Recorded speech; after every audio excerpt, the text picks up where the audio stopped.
Hello everyone, welcome back to my YouTube channel study in Bengali. Railway group D 2025-এর জন্য আমরা general সায়েন্সের ওপরে যে মক টেস্টের সিরিজটা কন্টিনিউ করছিলাম, আজকে তার মক টেস্ট নাম্বার 12। এর আগে আমাদের টোটাল 11টা মক টেস্ট হয়ে গেছে, যেখানে তোমাদের রেসপন্স খুবই ভালো। ঠিক সেরকমভাবে কিন্তু আজকে আমাদের 12 নম্বর যে মক টেস্ট সেটা শুরু হয়েছে। এখানে কিন্তু ফিজিক্স, কেমিস্ট্রি, বায়োলজি আর ফিজিক্সের নিউমেরিক্যালস আছে। আমরা প্রথমে শুরু করব ফিজিক্সের এমসিকিউ দিয়ে। ফিজিক্সের যে নিউমেরিক্যালসগুলো আছে সেগুলো পেছনে আছে, অর্থাৎ সেগুলো ভিডিওর লাস্টে গেলে তোমরা পাবে। তো ভিডিওটা কিন্তু একদম লাস্ট পর্যন্ত সবাই দেখবে, কেউ স্কিপ করবে না, তাহলে কিন্তু তোমাদের কাছ থেকে প্রচুর কনসেপ্ট, ফিজিক্সের অঙ্কের যে কনসেপ্ট সেটা কিন্তু মিস হয়ে যাবে, কারণ ফিজিক্সের যে ম্যাথসগুলো রেখেছি সেগুলো কিন্তু প্রিভিয়াস ইয়ারের রিপিটেড কোশ্চেন। তাহলে চলো শুরু করি। দেখো আজকের প্রথম প্রশ্ন কি বলেছে, যে মানুষের চোখের কোন অংশে চিত্র গঠিত হয়। এখানে চিত্র মানে কি, এখানে চিত্র মানে কিন্তু হয়ে যাচ্ছে ইমেজ। তো আমাদের চোখের কোন অংশে ইমেজ তৈরি হয় এটাই কিন্তু জিজ্ঞাসা করা হয়েছে। তো সঠিক অ্যান্সার কী হবে, সঠিক অ্যান্সার কিন্তু হয়ে যাবে রেটিনা। রেটিনার মধ্যে কিন্তু ইমেজ তৈরি হয়। এবার দেখো অনেকের কনফিউশন থাকে যে লেন্সের মধ্যে ইমেজ তৈরি হয়, এটা কিন্তু একদমই ভুল কথা। মনে করো এটা মানুষের চোখের লেন্স, ঠিক আছে। তো আলোটা কিন্তু এইভাবে প্রকাশ করে বা এই ওয়েতে প্রকাশ করে, তারপরে প্রবেশ করে, তারপরে কিন্তু এটা কি হয়, এটা কিন্তু রেটিনা, এই পোর্শনটাতে রেটিনা থাকে। সেই রেটিনাতে গিয়ে কিন্তু তোমার হচ্ছে ইমেজটা তৈরি হয়। ইমেজটা কেমন তৈরি হয়, ইমেজটা কিন্তু রিয়েল ইমেজ তৈরি হয়, আর কিন্তু উল্টো তৈরি হয়, ঠিক আছে। ইমেজটা কিন্তু এরকমভাবে তৈরি হয়। অবজেক্ট যদি এরকম থাকে, ইমেজটা কিন্তু এরকমভাবে তৈরি হয় আর ছোট হয়। তার কারণ আমরা জানি যে মানুষের চোখে কোন ধরনের লেন্স ইউজ হয়, মানে মানুষের চোখে কোন ধরনের লেন্স আছে। তো কনভেক্স যে লেন্স আছে, অর্থাৎ যে উত্তল লেন্স, সেই উত্তল লেন্স কিন্তু আছে। আর উত্তল লেন্সের যে নেচার সেটা কি করে, সেটা কিন্তু বড় জিনিসকে ছোট করে, আর সেটা কিন্তু রিয়েল ইমেজ তৈরি করে আর ইনভার্টেড ইমেজ তৈরি করে। রিয়েল ইমেজ সবসময় ইনভার্টেডই হয়, ঠিক আছে। তো সঠিক অ্যান্সার কী হবে, সঠিক অ্যান্সার কিন্তু হয়ে যাবে রেটিনা। আচ্ছা, এইবার তোমাদের জন্য একটা কোশ্চেন থাকবে, এই যে রেটিনা যেটা আমাদের সঠিক অ্যান্সার, এই রেটিনার মধ্যে দুটো স্পেশাল টাইপ অফ সেল থাকে, ঠিক আছে। একটার নাম কি, একটার নাম হচ্ছে তোমার রড সেল, আর একটার নাম কিন্তু হয়ে যাচ্ছে কোন সেল। আচ্ছা, এই যে রড সেল যেটা আছে সেটা কিন্তু অন্ধকারে বা ডিমিনিশ লাইটে কিন্তু বা ডিম লাইটে দেখতে সাহায্য করে। আর এই যে কোন সেল, এটা কিসের জন্য রেসপন্সিবল, এটা তোমরা আমাকে কমেন্টে জানাবে। এখানে তোমরা কর্নিয়া দেখতে পাচ্ছ, কর্নিয়ার কাজ কি, কর্নিয়া কিন্তু তোমার হচ্ছে চোখের সেই পোর্শনটা যেটা কিন্তু আই ট্রান্সপ্লান্টে ব্যবহার করা হয়, ঠিক আছে। নেক্সট দেখে নেব পরবর্তী প্রশ্ন কি বলেছে। আজকে 2 নম্বর কোশ্চেন, যে মায়োপিয়া রোগে কোন ধরনের লেন্স ব্যবহার করা হয়ে থাকে। দেখো মায়োপিয়া এই যে রোগটা আছে, এটাতে কিন্তু মনে রাখবে, এটাতে কিন্তু যে অবতল লেন্স বা এটাতে কিন্তু যে কনকেভ লেন্স, সেই কনকেভ লেন্স ইউজ করা হয়ে থাকে, ঠিক আছে। তো অপশান বি এটা কিন্তু আমাদের সঠিক অ্যান্সার হয়ে যাবে। আচ্ছা, এবার এই মায়োপিয়া রোগটা কেমন, এটা কিন্তু যে কাছের যে দৃষ্টি থাকে সেটা কিন্তু স্পষ্ট থাকে, অর্থাৎ যে নিয়ার যে ভিশন থাকে, ঠিক আছে, নিয়ার যে ভিশন থাকে সেটা কিন্তু একদম ক্লিয়ার থাকে, কিন্তু যে ডিস্ট্যান্ট ভিশন থাকে, মানে যেটা দূরের ভিশন থাকে, সেটা কিন্তু অস্পষ্ট হয়। এটা কিন্তু এই কারণের জন্য কিন্তু এইটা ব্যবহার করা হয়।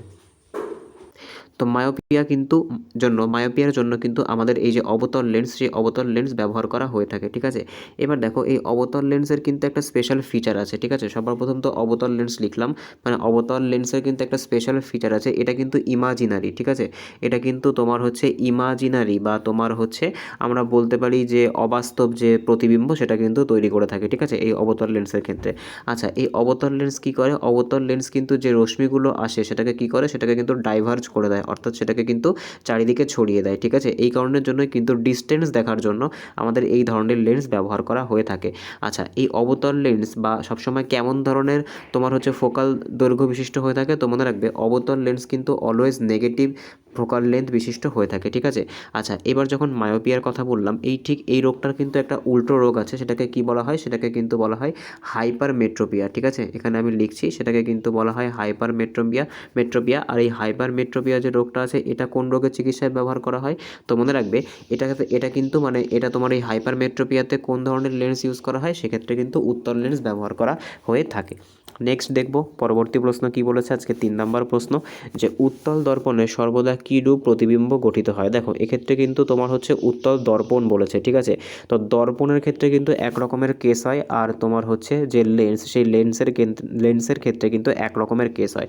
দেখো যদি তোমাদেরকে লেন্স বলতো, এখানে যদি দর্পণ না বলে যদি এখানে লেন্স বলতো, সেক্ষেত্রে প্রতিবিম্বটা কেমন হতো, সেক্ষেত্রে কিন্তু প্রতিবিম্বটা আকারে ছোট হতো, রিয়েল হতো, ইনভার্টেড হতো, আর কিন্তু উল্টো হতো, যেটা কিন্তু স্পেশাল ফিচার, সেটা কিন্তু কিন্তু উল্টো হতো, কিন্তু এখানে কিন্তু দর্পণ বলেছে, ঠিক আছে।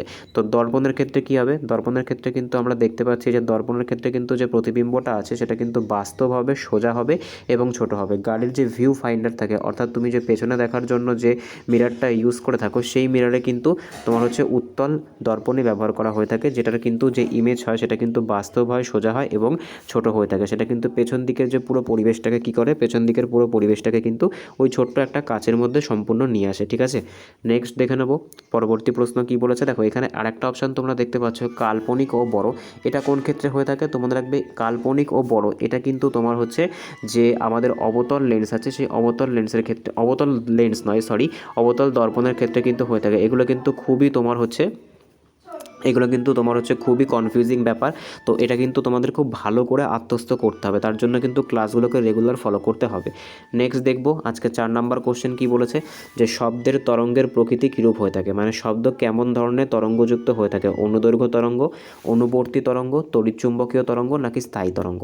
দেখো এটা কিন্তু তোমাদের রিপিটেড কোশ্চেন, এর আগেও কিন্তু তোমাদেরকে আমি এই রকমের কোশ্চেন করিয়েছি। তোমাদের রাখবে শব্দ তরঙ্গ কেমন তরঙ্গ, শব্দ কিন্তু এক প্রকারের অনুদৈর্ঘ্য তরঙ্গ, ঠিক আছে, যেটাকে আমরা কী বলি, যেটাকে কিন্তু আমরা যে লংডিটিউডনাল যে ওয়েভ আছে সেই লংডিটিউডনাল ওয়েভস বলে থাকি। আচ্ছা এই ওয়েভসের মানে কি, এই ওয়েভসের মানে কিন্তু হয়ে যাচ্ছে লংডিটিউডনাল, মানে যেদিকে তোমার হচ্ছে ওয়েভটা যাবে সেদিকে কিন্তু ওয়েভের যে পার্টিকেলসগুলো আছে সেগুলো যাবে, ঠিক আছে। সেটা কিন্তু কোনো রকমভাবে দিশা পরিবর্তন করবে না, এটাই কিন্তু শব্দ তরঙ্গের যে তোমার হচ্ছে প্রকৃতি। নেক্সট দেখব পরবর্তী প্রশ্ন কি বলেছে আজকের 5 নম্বর কোশ্চেন, যে মানুষের শ্রবণ ক্ষমতার সীমা, মানে মানুষের কানে কতদূর পর্যন্ত আমরা যে সাউন্ড আছে সেই সাউন্ডটাকে গ্রহণ করতে পারি, ঠিক আছে। তো সঠিক অ্যান্সার কী হবে, সঠিক অ্যান্সার কিন্তু হয়ে যাবে মানুষের কান অপশান এ, অর্থাৎ 20 হার্টজ থেকে শুরু করে 20,000 হার্টজ পর্যন্ত কিন্তু এই রকমের সাউন্ডটাকে শুনতে পারে, যেটাকে আমরা অডিয়েবল সাউন্ড বলি। যদি তোমার সেটা 20 থেকে কম হয়, 20 হার্টজের থেকে কম হয় সেক্ষেত্রেও কিন্তু শুনতে পাবো না, বা লেস দেন তোমার গ্রেটার দেন যদি তোমার 20,000 হার্টজ হয় সেক্ষেত্রেও কিন্তু আমরা শুনতে পাবো না, ঠিক আছে। আচ্ছা যদি এই রেঞ্জের মাঝখানে থাকে তখন সেটাকে কেমন সাউন্ড বলে, তখন সেটাকে অডিয়েবল সাউন্ড বলে। আর যদি 20 কম থাকে সেটাকে তোমার হচ্ছে ইনফ্রাসনিক সাউন্ড বলে, আর যদি 20,000 বেশি থাকে সেটাকে কিন্তু আলট্রাসনিক সাউন্ড বলা হয়ে থাকে, যেটাকে কাজে লাগিয়ে কিন্তু আলট্রাসোনোগ্রাফি বা ইউএসজি করা হয়, ঠিক আছে। আচ্ছা অনেক সময় কিন্তু তোমরা এই অপশানটা তোমাদেরকে একটু ঘুরিয়ে দেবে, এদিকে কিন্তু তোমাদেরকে 20 হার্টজই দেবে, কিন্তু এদিকে কিন্তু এর পরিবর্তে কী দেবে, এর পরিবর্তে কিন্তু 20 কিলো হার্টজ দিয়ে দেবে। তা এটাও কিন্তু সঠিক অ্যান্সার হবে, এখানে আমি নিচে লিখছি। তো দুটোই কিন্তু সঠিক অ্যান্সার। কেন সঠিক অ্যান্সার, দেখো কে মানে কত, কে মানে কিন্তু তোমার হচ্ছে 1000। তো তুমি যদি এই যে 20-র সাথে 1000 যোগ করো, তা 1000 গুণ করো, তাহলে তোমার তো 20,000ই হবে। এক্ষেত্রে কিন্তু অপশানগুলো অনেক সময় ঘুরিয়ে দিতেও পারে। নেক্সট দেখে নেবো আজকে 6 নাম্বার কোশ্চেন কি বলেছে, যে বিদ্যুতের একক কী। তো কম্পারেটিভলি কিন্তু অনেক ইজি একটা কোশ্চেন, যে কারেন্টের এসআই ইউনিট কি, তোমরা সকলেই পারবে, অনেকবার তোমাদেরকে করিয়েছি। তো সঠিক অ্যান্সার কী হবে, সঠিক অ্যান্সার কিন্তু হয়ে যাবে কারেন্টের যে এসআই একক সেটা কিন্তু হয়ে যাচ্ছে অ্যাম্পিয়ার। আচ্ছা আমরা এখানে একটা ইউনিট কেন দেখবো, যখন আমাদের 4টা ইউনিট দিয়ে দিয়েছে, আমরা প্রত্যেকটারই কিন্তু বিশ্লেষণ করব যে কোনটা কার একক। আচ্ছা ওয়াট ঘন্টা কিসের একক, ওয়াট ঘন্টা কিন্তু দেখবে তোমাদের বাড়িতে যে কিলো ওয়াট আওয়ারে যেটা তোমার প্রকাশ করা হয়, অর্থাৎ যেটা থেকে আমরা ইউনিট বলি, ঠিক আছে, সেই ইউনিট কারেন্টের যে ইউনিট সেটা বের করার জন্য কিন্তু এই ওয়াট ঘন্টা ব্যবহার করা হয়, বা এটাকে কিন্তু এক কথায় আমরা বলতে পারি বৈদ্যুতিক ক্ষেত্রে যে তোমার হচ্ছে বৈদ্যুতিক ক্ষেত্রে যে শক্তি থাকে, ঠিক আছে, বৈদ্যুতিক ক্ষেত্রে যে শক্তির কথা আমরা বলি সেক্ষেত্রে কিন্তু আমরা এই তোমার হচ্ছে ওয়াট ঘন্টা এককটা ব্যবহার করে থাকি। মানে ইলেকট্রিসিটির ক্ষেত্রে কতটুকু এনার্জি কনজিউম হয়েছে, ওহম দিয়ে আমরা কি করি, ওহম দিয়ে কিন্তু আমরা যে রোধ আছে সেই রোধ পরিমাপ করে থাকি, ঠিক আছে। আর ভোল্ট দিয়ে কি করা হয়, ভোল্ট দিয়ে কিন্তু যে বিভব পার্থক্য বা যে পোটেনশিয়াল ডিফারেন্স আছে সেই পোটেনশিয়াল ডিফারেন্সকে মাপা হয়ে থাকে। নেক্সট দেখব আজকে 7 নাম্বার কোশ্চেনটা কী বলেছে, যে কিরচফের দ্বিতীয় সূত্র কোন বিষয়ে প্রযোজ্য, কারেন্টের বিভাজন, ভোল্টেজের বিভাজন, শক্তি সংরক্ষণ নাকি চৌম্বক ফ্লাক্স। তো দেখো এটা কিন্তু তোমাদের একটা প্রিভিয়াস ইয়ার কোশ্চেন, প্লাস এটা কিন্তু তোমাদের আগের যে ক্লাসগুলো তোমরা যারা দেখোনি, আমাদের কিন্তু মক টেস্ট ছাড়াও আমাদের কিন্তু জেনারেল সায়েন্সের ওপর টোটাল 53টা কিন্তু নর্মাল ক্লাস হয়েছে, ক্লাসগুলো করানোর পরেই কিন্তু আমরা মক টেস্টটা শুরু করেছি। তো এই যে কোশ্চেনটা আছে এটা কিন্তু আমি অনেকবার করিয়েছি আমার ক্লাসগুলোতে, যারা ক্লাসগুলো দেখোনি তারা কিন্তু অবশ্যই দেখে নেবে, ঠিক আছে। ওখান থেকে কিন্তু তোমরা মোটামুটি 70 to 80% কোশ্চেন কমন পেয়ে যাবে। ওখানে কিন্তু প্রত্যেকটা বিষয়ের কনসেপ্ট একদম ক্লিয়ার করে বলা আছে, অঙ্কগুলো কিন্তু একদম হাতে ধরিয়ে শেখানো হয়েছে, ঠিক আছে। সেখানেই কিন্তু এই যে কি ছবের দ্বিতীয় সূত্র কোনটার সাথে সম্পর্কযুক্ত সেখানে বলা হয়েছিল। তো এটা কিন্তু তোমাদের জন্য HW দিলাম, এটা তোমরা আমাকে কমেন্টে জানাবে, ঠিক আছে। নেক্সট দেখে নেব আজকের 7 নাম্বার কোশ্চেন কী বলেছে, আজকের 8 নাম্বার কোশ্চেন কী বলেছে, যে এসি কারেন্টে ফ্রিকোয়েন্সি যদি 50 হার্জ হয় তাহলে সময়কাল কত। আচ্ছা, সময়কাল বের করতে গেলে আমাদেরকে কী করতে হয়, দেখো এটা কিন্তু খুব সোজা একটা অঙ্ক বলতে পারি আমরা। তো সময়কাল বের করতে গেলে আমাদেরকে কী করতে হয়, মনে রাখবে ফ্রিকোয়েন্সি ইকুয়ালস টু কী হয়, ফ্রিকোয়েন্সি ইকুয়ালস টু কিন্তু 1/টাইম হয়ে থাকে, ঠিক আছে। তো আমি যদি এখানে টাইম বের করতে চাই তাহলে আমাকে কী করতে হবে, আমাকে 1/ফ্রিকোয়েন্সি করতে হবে, এটাই তো করা যাবে, তাই না।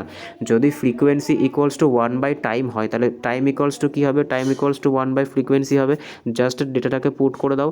তো এক্ষেত্রে আমাদেরকে কী করতে হবে, এক্ষেত্রে আমাদের টাইম বের করতে হবে, তো 1/50 করতে হবে। আচ্ছা, 1/ যদি আমরা 50 করি, আমরা এখানে পুরোটা করেই দেখি, ঠিক আছে। তো আমরা যদি এখানটাতে মনে করো এখানে তো 50 আছে আর এখানে 100 আছে, তাই তোমাকে কী করতে হবে, তোমাকে কিন্তু এখানে একটা 0 দিতে হবে, এখানে একটা 0 দিয়ে কিন্তু তোমাকে কী করতে হবে, এখানে 50 আর এখানে 1 আছে, সরি আমার লেখাটা একটু ভুল হয়েছে, আই এম ভেরি সরি। তো এখানে 1 আছে আর এখানে কিন্তু 50 আছে, তাহলে তুমি কখনোই ভাগ করতে পারবে না 50কে 1 দিয়ে, তার জন্য তোমাকে 0 পয়েন্ট দিয়ে একটা 0 আনতে হবে। তাও দেখো এটা কিন্তু ক্লিয়ার হচ্ছে না, এখনও কিন্তু ছোট আছে, এখনও কিন্তু তোমার যেটা মানে ভাজ্য সেটা ছোট আছে, তাকে আমাদেরকে কী করতে হবে, ভাজ্যকের থেকে বড় করতে হবে। সেক্ষেত্রে আমাদেরকে আর একটা 0 দিয়ে আর একটা 0 দিতে হবে। এইবার কিন্তু তোমরা ইজিলি করতে পারবে যে 50 দুগুণে 100 হচ্ছে। তো আলটিমেটলি আমাদের অ্যান্সার কত হচ্ছে, আলটিমেটলি আমাদের অ্যান্সার হচ্ছে কিন্তু 0.02 সেকেন্ড। এখানে মোদ্দা কথা কিন্তু তোমাদের একটা জিনিসই মনে রাখতে হবে, যে ফ্রিকোয়েন্সি থেকে যদি তোমাদেরকে কখনো, ঠিক আছে, তোমাদেরকে যদি কখনো ফ্রিকোয়েন্সি দিয়ে সময়কাল বের করতে বলে, সেক্ষেত্রে তোমরা এই যে ফর্মুলা আছে যে ফ্রিকোয়েন্সি ইকুয়ালস টু 1/টাইম, এই যে ফর্মুলাটা আছে এই ফর্মুলাটা কিন্তু মনে রাখবে। তারপর যেটা চাবে সেরকমভাবে অ্যারেঞ্জ করে নিয়ে কিন্তু তোমরা অঙ্কটা সলভ করতে পারবে। এই রকমের প্রত্যেকটা অঙ্কই কিন্তু তোমাদের যে ক্লাসগুলোর কথা বললাম, আমাদের যে জেনারেল সায়েন্সের যে ক্লাসের সিরিজটা চলেছিল, সেখানে কিন্তু প্রত্যেকটা অঙ্ক ডিটেলসে হাতে ধরে শেখানো হয়েছে। যারা দেখোনি তারা কিন্তু দেখতে পারো, ঠিক আছে। নেক্সট দেখবো আজকে 9 নাম্বার কোশ্চেন কী বলেছে, যে 1 কিলোওয়াট ঘন্টা সমান সমান কত জুল। এটাও কিন্তু রিপিটেড কোশ্চেন। তো সঠিক অ্যান্সার কী হবে, সঠিক অ্যান্সার কিন্তু হয়ে যাবে 3.6 × 10⁶ জুল। এটা কিন্তু হচ্ছে 1 কিলোওয়াট আওয়ার বা কিলোওয়াট ঘন্টা সমান। আচ্ছা, এই কিলোওয়াট আওয়ার দিয়ে সবার প্রথম কী মাপা হয়, এটা কিন্তু মনে রাখবে, এটা কিন্তু এনার্জি মাপা হয়, ঠিক আছে। আমাদের মানে কারেন্টের ক্ষেত্রে কতটুকু এনার্জি, কারেন্ট পড়লে কতটুকু এনার্জি কনজাম্পশন হলো, সেটা কিন্তু এই কিলোওয়াট আওয়ারে মাপা হয়। এটাই কিন্তু আমরা বাড়িতে ইউনিট বলে থাকি, ঠিক আছে। কী করে থাকি, এটাই কিন্তু আমরা বাড়িতে ইউনিট বলে থাকি, যে কত ইউনিটে কত কারেন্ট পড়লো। তোমাদের সবার বাড়িতে নিশ্চয়ই মিটার আছে, তো তোমরা কিন্তু এই শব্দটার সাথে পরিচিত, যে তোমাদের বাড়িতে এত ইউনিট কারেন্ট পড়েছে। আসলে ওই ইউনিট মানে কিন্তু কিলোওয়াট আওয়ার, ঠিক আছে। নেক্সট দেখে নেব পরবর্তী প্রশ্ন কী বলেছে, আজকে 10 নম্বর কোশ্চেন, যে একটি বৈদ্যুতিক মোটরে বিদ্যুৎ শক্তি রূপান্তরিত হয়। বৈদ্যুতিক মোটরে বিদ্যুৎ শক্তি কিসে রূপান্তরিত হয়, মানে যখন আমরা বিদ্যুৎ মানে মোটরকে কারেন্ট দিচ্ছি, মানে মোটরকে যখন আমরা বিদ্যুতিক শক্তি দিচ্ছি, তখন সেটা কিসে রূপান্তরিত হয়, আলোক শক্তিতে, তাপে, রাসায়নিক শক্তিতে, নাকি যান্ত্রিক শক্তিতে। তো সঠিক অ্যান্সার কী হবে, সঠিক অ্যান্সার কিন্তু হবে মোটরের ক্ষেত্রে কী হয়, মোটরের ক্ষেত্রে কিন্তু যেটা বিদ্যুৎ শক্তি আছে, অর্থাৎ যেটা ইলেকট্রিসিটি আছে, ঠিক আছে, যেটা ইলেকট্রিসিটি আছে, ইলেকট্রিসিটি থেকে কিসে কনভার্ট হয়, ইলেকট্রিসিটি থেকে কিন্তু যে মেকানিক্যাল এনার্জি, সেই মেকানিক্যাল এনার্জিতে কনভার্ট হয়। আর এই মোটরের উল্টো কিন্তু হয়ে যাচ্ছে ডায়নামো। ডায়নামোতে কী হয়, ডায়নামোতে কিন্তু এক সেকেন্ড, ডায়নামোতে কী হয়, ডায়নামোতে কিন্তু তোমার হচ্ছে যে যান্ত্রিক শক্তি আছে সেটার থেকে কিন্তু ইলেকট্রিসিটি তৈরি হয়। এই ডায়নামোর এক্সাম্পল কি, ডায়নামোর এক্সাম্পল কিন্তু হচ্ছে ইনভার্টার বা তোমরা জেনারেটর বলতে পারো, ঠিক আছে। নেক্সট দেখে নেব আজকের 11তম কোশ্চেন, কেমিস্ট্রি থেকে শুরু হচ্ছে। এবার দেখো কি বলেছে, যে NaCl এর বন্ধনের প্রকৃতি কেমন। দেখো এটা কিন্তু সেই কেমিক্যাল বন্ড চ্যাপ্টার থেকে তোমাদের হচ্ছে করানো, এটা কিন্তু প্রচুর ক্লিয়ারভাবে তোমাদেরকে বোঝানো হয়েছে, ঠিক আছে। তো কেমিক্যাল বন্ড থেকে কোনো কোশ্চেন আসলে আশা করি তোমাদের ভুল হবে না। তো খুব সোজা একটা কোশ্চেন, যে NaCl এর বন্ধনের প্রকৃতি কেমন, সহ আবদ্ধ, আয়নিক, ধাতব, নাকি ভ্যান্ডার ওয়ালস। দেখো এখানে কিন্তু এই যে অপশানগুলো আছে, অপশানগুলো দেখে তোমাকে করতে হবে, বা তুমি যেটা NaCl দেওয়া আছে সেটা দেখেও কিন্তু তুমি করতে পারো। দেখো তোমাদেরকে আমি আগেও বলেছি যে একটা ধাতু, ঠিক আছে, একটা ধাতু যেটাকে যেটাকে আমরা মেটাল বলি, ধাতুর সাথে যখন অধাতুর বিক্রিয়া হয় তখন কিন্তু কি হয়, তখন ধাতুর সঙ্গে যখন অধাতুর বন্ডিং হয় সেক্ষেত্রে কিন্তু কেমন ধরনের তোমার হচ্ছে একটা এলিমেন্ট তৈরি হয়, সেটাকে কিন্তু আমরা আয়নিক বন্ধন বলে থাকি। ঠিক আছে, সেটাকে কি বলি, সেটাকে কিন্তু আয়নিক বন্ধন বলে থাকি। এবার দেখো Na মানে কি, Na মানে সোডিয়াম, সোডিয়াম একটা ধাতু, আর Cl মানে কি, Cl মানে কিন্তু হচ্ছে ক্লোরিন। তো এটা কি, এটা কিন্তু তোমার একটা আয়নিক বন্ড। ঠিক আছে, সঠিক অ্যান্সার কী হবে, সঠিক অ্যান্সার কিন্তু হয়ে যাবে আয়নিক বন্ড। নেক্সট দেখে নেব পরবর্তী প্রশ্ন কি বলেছে, আজকের 12তম কোশ্চেন, যে অক্টেট নিয়ম অনুযায়ী স্থিতিশীল পরমাণুর বাইরের স্তরে ইলেকট্রন সংখ্যা কত। যে অক্টেট নিয়ম আছে, দেখো সবার প্রথম তোমাদেরকে এই অক্টেট নিয়ম সম্পর্কে বলে দিই। অক্টেট নিয়ম হচ্ছে সেই নিয়ম যে নিয়মে বলা হয় যে প্রত্যেকটা পরমাণু যারা স্টেবল আছে, পরমাণু, আমি কিন্তু আয়নের কথা বলছি না। ঠিক আছে, তো পরমাণুর যে সর্ববহিস্থ কক্ষ থাকবে সেটাকে স্টেবল করতে গেলে কি করতে হবে, তার যে আউটার মোস্ট শেল থাকবে সেখানে কিন্তু 8টা ইলেকট্রন থাকতেই হবে। যে পরমাণু বা যে মৌলের পরমাণুর সর্ববহিস্থ কক্ষে 8টা ইলেকট্রন আছে সে কিন্তু স্টেবল। আর 8টা ইলেকট্রন কার থাকে আমরা জানি, আমরা কিন্তু জানি যে নোবেল গ্যাসগুলোর কিন্তু 8টা ইলেকট্রন থাকে। আমরা যদি এক্সাম্পলের স্বরূপ দেখি তাহলে কিন্তু আমরা দেখতে পাবো, মনে করো আমরা একটা নোবেল গ্যাস নিচ্ছি আর্গন, আর্গনের যে পারমাণবিক সংখ্যা সেটা কত, সেটা হচ্ছে 18। যদি এটাকে পারমাণবিক আমরা যে কনফিগারেশন করি তাহলে আমরা কি পাবো, তাহলে কিন্তু আমরা পাবো 2, 8 আর 8। তোমরা কিন্তু দেখতে পাচ্ছ যে আউটার মোস্ট শেলে 8টা আছে, এই কারণের জন্য কিন্তু এটা স্টেবল আর এদেরকে নোবেল গ্যাস বলা হয়। তো সঠিক অ্যান্সার কী হবে, সঠিক অ্যান্সার কিন্তু হয়ে যাবে 8। আচ্ছা, এক্ষেত্রে কিন্তু বলাই বাহুল্য, এই যে অক্টেট নিয়মটা আমি বললাম, অক্টেট নিয়মটা কিন্তু সব ধরনের এলিমেন্টসের ক্ষেত্রে খাটে, একমাত্র দুটো এলিমেন্টের ক্ষেত্রে কিন্তু খাটে না। একটা হচ্ছে হাইড্রোজেন, যেটা কিন্তু একটা তোমার কিন্তু হাইড্রোজেন যেটা খুবই এক্সেপশন। ঠিক আছে, এটার কিন্তু ডুপ্লেট হয়ে থাকে, অর্থাৎ এটার কি হয়, এটা কিন্তু যে আউটার মোস্ট শেল থাকে সেটা কিন্তু তোমার দুটো ইলেকট্রন পেলে কিন্তু স্টেবল হয়। আর একটা থাকে যেটা কিন্তু নোবেল গ্যাসের মধ্যে থাকে, সেটা হচ্ছে হিলিয়াম, হিলিয়ামও কিন্তু তোমার হচ্ছে দুটোতে স্টেবল হয়ে যায়। ঠিক আছে, নেক্সট প্রশ্ন দেখবো আমরা কি বলেছে, আজকে 13তম কোশ্চেনটা কি বলেছে, যে পর্যায় সারণীর আধুনিক বিন্যাস কার সূত্রে তৈরি। এই যে আমাদের পর্যায় সারণী আছে সেটার যে আধুনিক মানে অর্থাৎ যে মডার্ন ডে যে পিরিয়ডিক টেবিল আছে সেটা কে বানিয়েছিল, তো অনেকবার তোমাদেরকে করিয়েছি। সঠিক অ্যান্সার কী হবে, সঠিক অ্যান্সার কিন্তু হয়ে যাবে হেনরি মজলে। হেনরি মজলে কিন্তু কি করেছিল, 118টা এলিমেন্ট, যেটা কিন্তু বর্তমানে আমাদের পিরিয়ডিক টেবিলে আছে, তো 118টা এলিমেন্টকে নিয়ে কিন্তু একটা পিরিয়ডিক টেবিল তৈরি করেছিল। ঠিক আছে, এবার দেখো এক্ষেত্রে কিন্তু আমরা অনেকগুলো নাম দেখতে পাচ্ছি, ডাল্টন, মেন্ডেলিভ, বোর। দেখো নিলস বোর কী করেছিল, নিলস বোর কিন্তু এই যে আমরা বলতে পারি মানে যে পিরিয়ডিক টেবিলের ক্ষেত্রে তারও কিন্তু অবদান আছে, সেটাকে কিন্তু চেঞ্জ করে মজলে একদম অ্যাকুরেট 90% অ্যাকুরেট দিয়েছিল। ঠিক আছে, পিরিয়ডিক টেবিলটা কিন্তু 90% অ্যাকুরেট, এখনও কিন্তু ওর মধ্যে অনেক অ্যাকুরেসির কাজ করা বাকি আছে। আচ্ছা, মেন্ডেলিভ কী দিয়েছিল, মেন্ডেলিভ কিন্তু তার সময়ের যে 63টা এলিমেন্ট ছিল সেটাকে সাজিয়েছিল। কীভাবে সাজিয়েছিল, যে পারমাণবিক যে ভর, সেই পারমাণবিক ভরে সাজিয়েছিল। আর আমাদের যে মডার্ন ডে পিরিয়ডিক টেবিল সেটা কিসে সাজানো হয়েছে, তো মনে রাখবে সেটা কিন্তু সাজানো হয়েছে পারমাণবিক ক্রমাঙ্ক অনুযায়ী। আচ্ছা, এবার ডাল্টন কী দিয়েছিল, ডাল্টন কিন্তু পরমাণুবাদ দিয়েছিল কত সালে, 1808 সালে কিন্তু পরমাণুবাদ দিয়েছিল। দেখো আমি আবারও বলছি, তোমরা যে কোশ্চেনটা পড়ছো সেই কোশ্চেনটা তোমাদের ডাইরেক্ট নাও আসতে পারে, কিন্তু আমি এই কোশ্চেনের আনুষঙ্গিক যে তথ্যগুলো বলছি সেগুলো কিন্তু তোমাদেরকে অবশ্যই নোট ডাউন করতে হবে। তাহলে কিন্তু কী হবে, তাহলে কিন্তু এই কোশ্চেনের আনুষঙ্গিক তোমাদের কতগুলো কোশ্চেন জানা হলো, নাম্বার অফ কোশ্চেন কিন্তু এখানে একটা আমরা দেখতে পাচ্ছি, কিন্তু বাদবাকি আমরা কতগুলো কোশ্চেন আলোচনা করলাম, আমরা কিন্তু 5টা কোশ্চেন আলোচনা করলাম টোটাল একটা কোশ্চেন থেকে। তো যদি আমরা 25টা কোশ্চেন করি, তো 25টা কোশ্চেনে যদি আমরা এভাবে 5টা করে নতুন ফ্যাক্ট বলি সেক্ষেত্রে কিন্তু 125টা কোশ্চেন করা হচ্ছে। ঠিক আছে, তো তোমাদের কাছে একটা রিকোয়েস্ট থাকবে, যদি ভিডিওটা ভালো লাগে অবশ্যই কিন্তু ভিডিওটাকে একটা লাইক করবে। ঠিক আছে, নেক্সট দেখবো আজকে 14 নম্বর কোশ্চেন কি বলেছে, যে পারমাণবিক সংখ্যা কিসের সমান। যে পারমাণবিক সংখ্যা হয়ে থাকে কোনো রকম তোমার একটা পরমাণুতে, সেটা কিসের সমান হয়ে থাকে, প্রোটন সংখ্যার সমান, নিউট্রন সংখ্যার সমান, নিউক্লিয়ার সংখ্যার সমান, নাকি ভর সংখ্যার সমান। তো এইগুলো তো রিপিটেড কোশ্চেন আর খুব ইজি কোশ্চেন। দেখো এটা সঠিক অ্যান্সার কী হবে, সঠিক অ্যান্সার কিন্তু হয়ে যাবে প্রোটন সংখ্যা।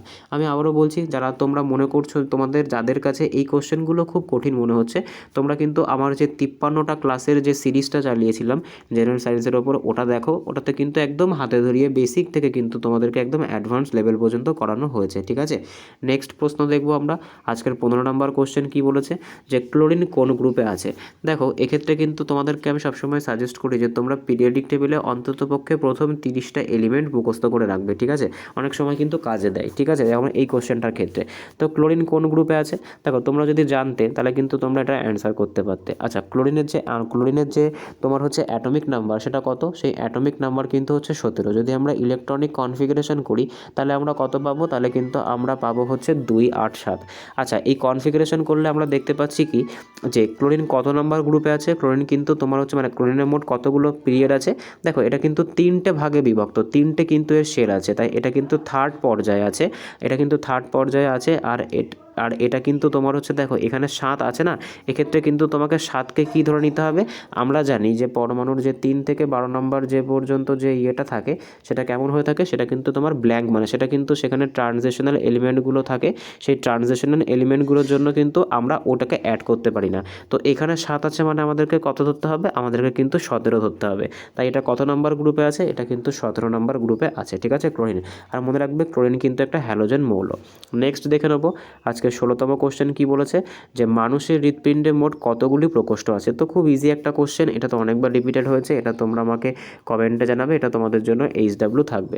দেখো বায়োলজি থেকে যে কোশ্চেনগুলো করা হয় সেগুলো কম্পারেটিভলি ফিজিক্স আর কেমিস্ট্রির থেকে অনেক ইজি হয়ে থাকে। আচ্ছা, 17 নম্বর কোশ্চেন কি বলছে, যে মানুষের ধমনীতে কী ধরনের রক্ত প্রবাহিত হয়? তো আমরা জানি শিরা আর ধমনী দুটো কিন্তু তোমার হচ্ছে আমাদের কি থাকে? আমাদের কিন্তু রক্তবাহক থাকে, ঠিক আছে, শিরা আর ধমনী। তো ধমনী দিয়ে কেমন ধরনের রক্ত যায়? ধমনী দিয়ে কিন্তু যে তোমার বিশুদ্ধ রক্ত, ঠিক আছে, অর্থাৎ যে তোমার পরিষ্কার রক্ত, অক্সিজেনেটেড ব্লাড কিন্তু ধমনী দিয়ে যায়। আর শিরা দিয়ে কিন্তু তোমার ডিঅক্সিজেনেটেড ব্লাড বা দূষিত রক্ত প্রবাহিত হয়। তো ধমনী দিয়ে কি যায়? তো খুব সোজা একটা কোশ্চেন, সঠিক অ্যান্সার কিন্তু হয়ে যাবে ধমনী দিয়ে কিন্তু বিশুদ্ধ রক্ত প্রবাহিত হয়।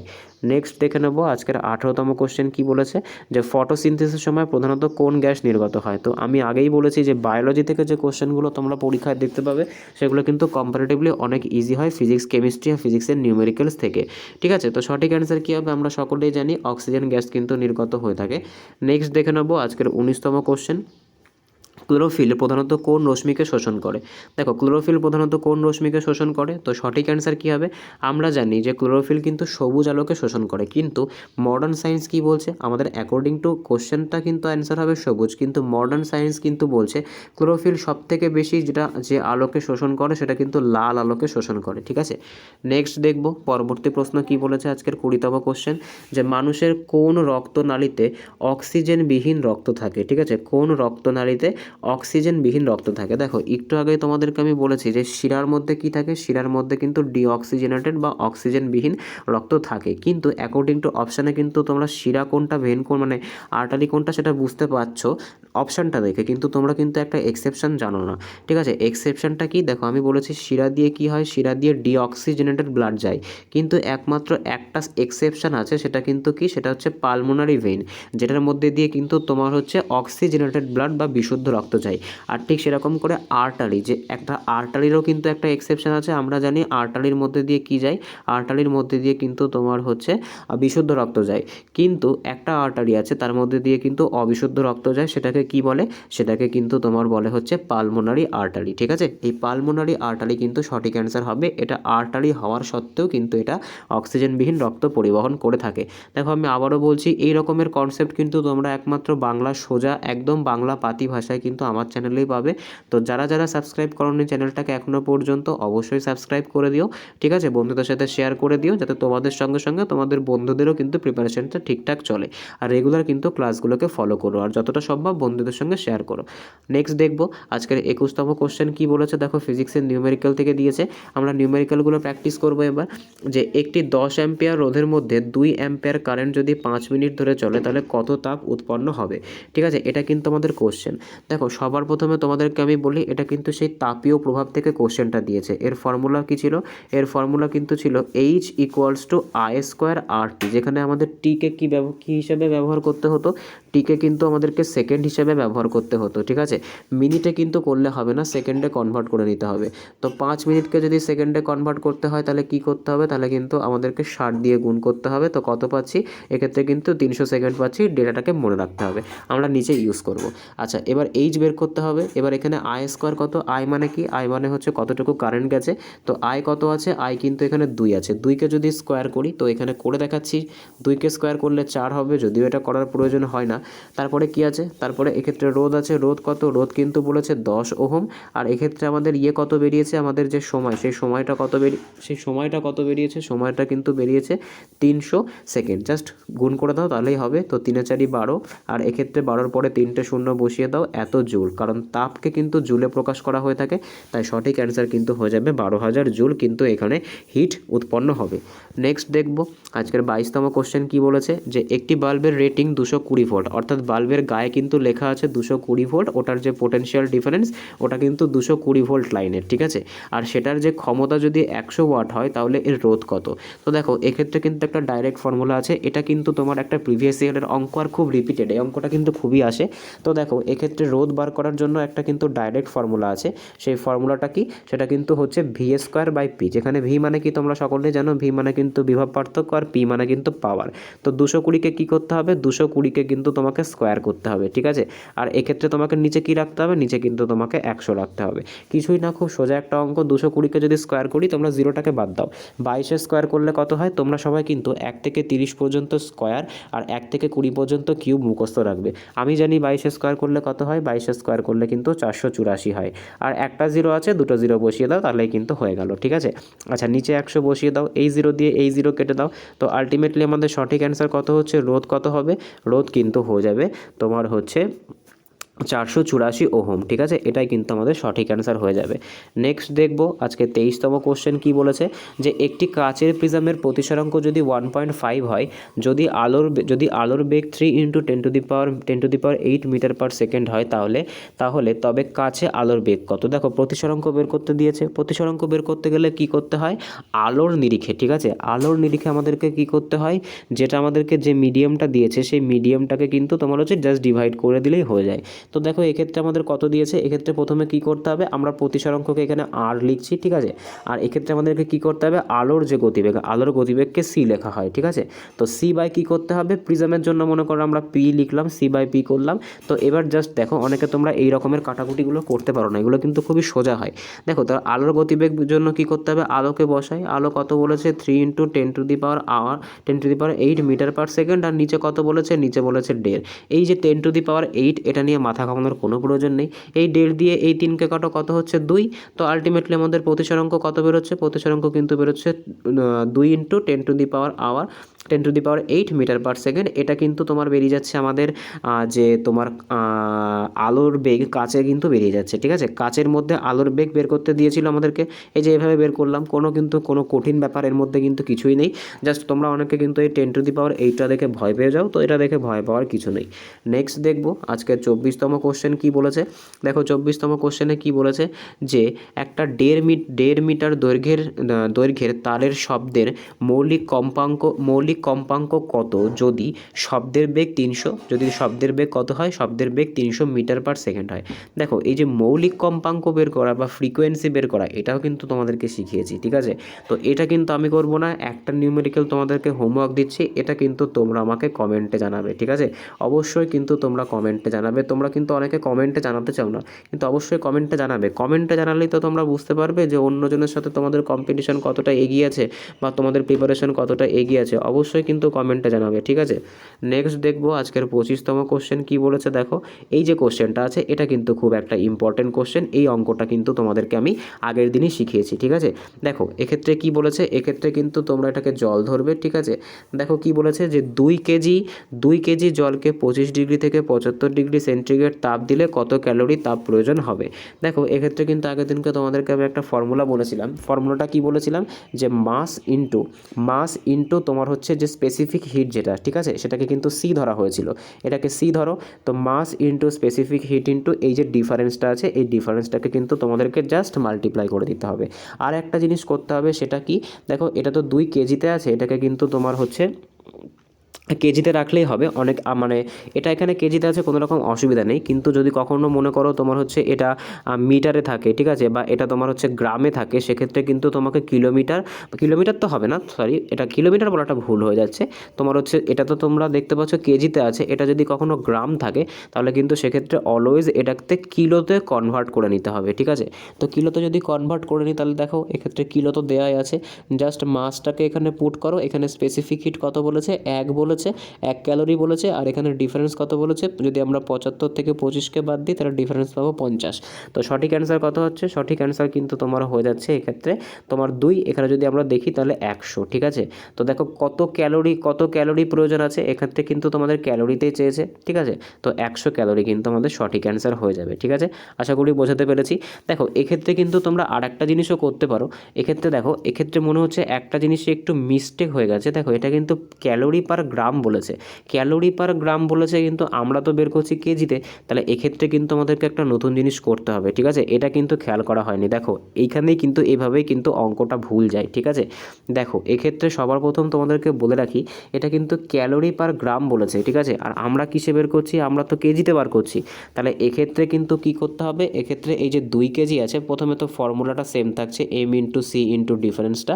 তো দেখো 2 কেজি থাকছে, ক্যালোরি কিন্তু তোমার হচ্ছে, যদি তোমার হচ্ছে পার গ্রামে, ঠিক আছে, পার গ্রামে যদি তোমার 1 হয় তাহলে তোমার হচ্ছে কতগুলো গ্রাম মিলে একটা কেজি হয়, তো 1000 গ্রামে তোমার হচ্ছে একটা কেজি হয়।